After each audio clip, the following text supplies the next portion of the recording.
नमस्कार दोस्तों, सब्सक्राइब कीजिए हमारे चैनल संजीवनी टेक को और दबाइए इस बेल आइकॉन को हमारे लेटेस्ट वीडियो सबसे पहले देखने के लिए। नमस्कार दोस्तों, बहुत बहुत स्वागत है आज के इस वीडियो में। आज के इस वीडियो में तेलंगाना हाई कोर्ट द्वारा ईपीएस 95 पेंशन धारकों के हक में जो बड़ा फैसला दिया गया है, तो उसी के बारे में जो है दोस्तों अभी मैं आपको इस वीडियो में जानकारी देने वाला हूँ।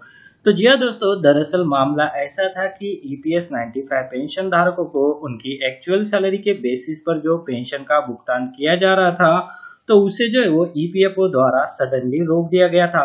तो जी हाँ दोस्तों, इसी के अगेंस्ट में इन पेंशन धारकों ने हाई कोर्ट में अपनी याचिका दायर की थी और इस याचिका के अगेंस्ट में हाई कोर्ट ऑफ तेलंगाना ने जो फैसला इन पेंशन धारकों के हक में दिया है, तो उसी के बारे में जो है दोस्तों अभी मैं आपको इस वीडियो में जानकारी देने वाला हूँ। तो आप जो है दोस्तों इस वीडियो के साथ अंत तक बने रहिए ताकि ये जो इम्पोर्टेंट अपडेट ईपीएस 95 पेंशन धारकों की हायर पेंशन के संदर्भ में यहाँ पर आया है, तो इसकी जानकारी आप सभी को मिल सके। तो चलिए दोस्तों, ये जो डिटेल अपडेट है उससे जानते हैं, पर उससे पहले अगर आपने चैनल को अभी तक सब्सक्राइब नहीं किया है तो वीडियो के नीचे जो रेड कलर का बटन है उसे प्रेस करके आप चैनल को सब्सक्राइब कर लीजिए और उसके बाद जो बेल का बटन आएगा उसे भी आप प्रेस कर दीजिए ताकि जो आने वाले अपडेट है वो आपसे किसी भी तरह से मिस ना हो सके।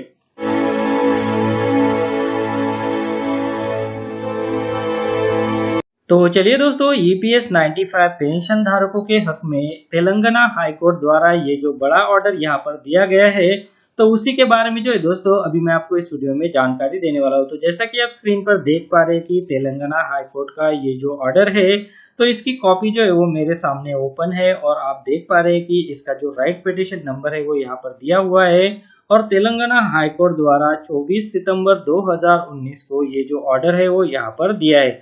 तो जैसा कि आप स्क्रीन पर देख पा रहे हैं कि ये जो राइट पिटिशन है वो अकुला प्रताप सिन्हा, लगभग इनकी उम्र जो है वो 69 ईयर्स है और वो एज अकाउंट ऑफिसर जो है वो रिटायर हुए थे और उनको जो है दोस्तों हायर पेंशन का भुगतान किया जा रहा था और इन्होंने जो है वो एम्प्लॉय प्रोविडेंट फंड ऑर्गेनाइजेशन भविष्य निधि भवन 14 बीकाजी कॉम्प्लेक्स न्यू दिल्ली के अगेंस्ट में जो है वो यहाँ पर जो अपनी केस है वो दायर की थी। तो जैसा कि आप देख पा रहे हैं कि ईपीएफओ जो रिस्पोंडेंट है और यहाँ पर जो अकुला प्रताप सिन्हा है वो पिटिशनर्स है। तो जी हाँ दोस्तों, इन्होंने जो है वो इनकी हायर पेंशन को रोके जाने के अगेंस्ट में जो है वो यहाँ पर तेलंगाना हाई कोर्ट में अपना जो राइट पिटिशन है वो दायर किया था। तो जैसा कि आप यहाँ पर देख पा रहे हैं कि इनके जैसे जो राइट पिटिशन थे तो उनकी जो नंबर है वो यहाँ पर दिए गए हैं। तो इन सारे राइट पिटिशन के लिए जो है दोस्तों तेलंगाना हाई कोर्ट द्वारा ये जो इम्पोर्टेंट ऑर्डर है वो यहाँ पर दिया गया है। तो जैसा कि आप देख पा रहे हैं कि common order Third Learned Council for the Petitioners and Learned Standing Council for Employee Provident Fund Organization.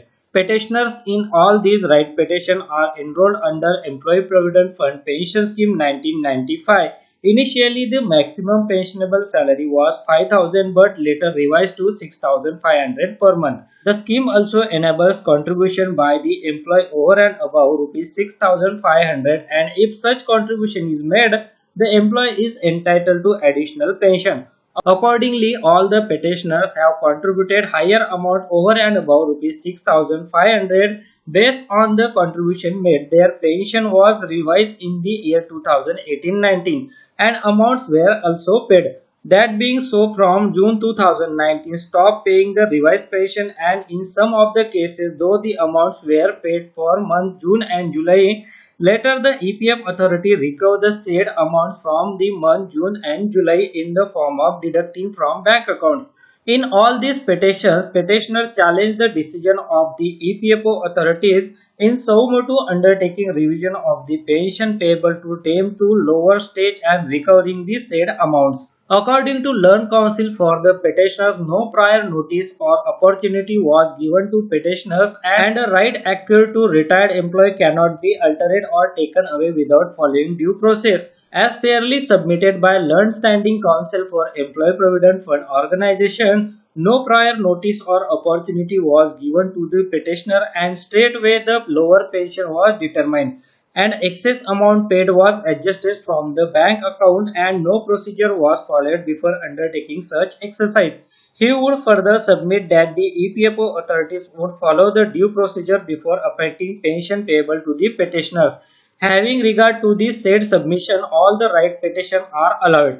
the EPF authorities are directed to continue to pay the higher pension as already determined. If any recovery is already affected, that amount shall immediately be credited to the account of petitioners. However, it is open to the EPF authorities to take further steps as warranted by law. In the showcase notice, the EPFO authorities shall give all the details to petitioners so that to enable they submit their explanation. It is needless to observe that all the petitioners must be put on notice and must be given opportunity to submit their written explanation, and on due consideration of the same, appropriate decision shall be made by assigning due reason in support of the decision and communicated to the petitioners. Until such decision is made and communicated to the petitioner, the petitioner shall be continued to pay the revised higher pension. Pending miscellaneous petitions, if any, shall stand closed. जी हाँ दोस्तों, 24 सितंबर 2019 को EPS 95 pension धारकों की actual salary के basis पर जो higher pension का भुगतान EPFO द्वारा किया जा रहा था, तो उसे जो EPFO द्वारा सडनली रोक दिया गया था। तो इसके अगेंस्ट में यहाँ पर इन पेंशन धारकों ने ये जो राइट पिटीशन है वो तेलंगाना हाई कोर्ट में दायर किया था।